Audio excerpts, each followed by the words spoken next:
So I planted a bunch of fruit trees. One of the things that we have an issue with in this area are deer. They didn't seem to bother the trees before I planted them, but once they got away from the house, then we're having this issue. So basically I'm going to use Repell-All, put a link in the description below. This is supposed to keep the deer and other things away because this just smells really bad. So basically it's rotten eggs, some cloves, garlic, basically a whole bunch of nasty smelling things. You don't really want to apply this in a lot of wind because it can hit you, so you see it's a little bit of wind, so I'm going to try to spray this whenever it dies down. Also, don't spray this if it's going to rain soon after. So I'm just going to spray the leaves.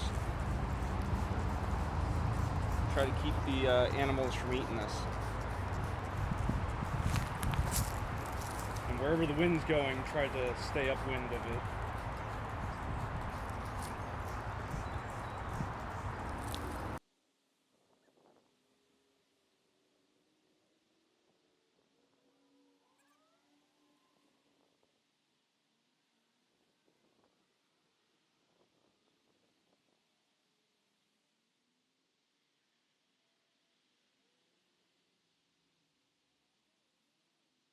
So I sprayed this about a month ago when the deer were just eating everything, and there was nothing really left on this tree, and you can see there's new growth all over the place and the deer haven't been bothering it. So about once a month I'm going to just spray it with this, and if you can see I'm getting ready to basically put up a fence. I haven't gotten around to doing that, so for the time being I'm just spraying this once a month, and you can see that at least the deer are leaving it alone. There's some bugs that are still going after it. So I want to spray that new growth. And remember, don't do this on a windy day, because this really smells bad.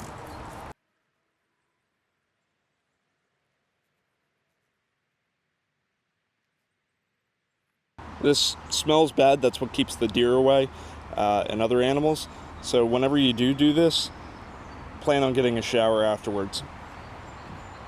But it's effective. It could save you from keeping a fence up. The reason I'm putting the fence up is if I forget to do this one month, or if I forget to do it over the winter or the spring or whatever, the deer will come back and start eating this. I'm going to keep these barriers up until they're about 10 feet tall. Reason being is every time I look at wherever the deer damage trees, it's like up to 5 or 6 feet high. So if it's a tree that's 6 feet or lower, they can kill the whole tree. And it doesn't take long. It might take a night or it might take a week. Well, I hope that helps. Thank you for watching. Please subscribe. Have a great day.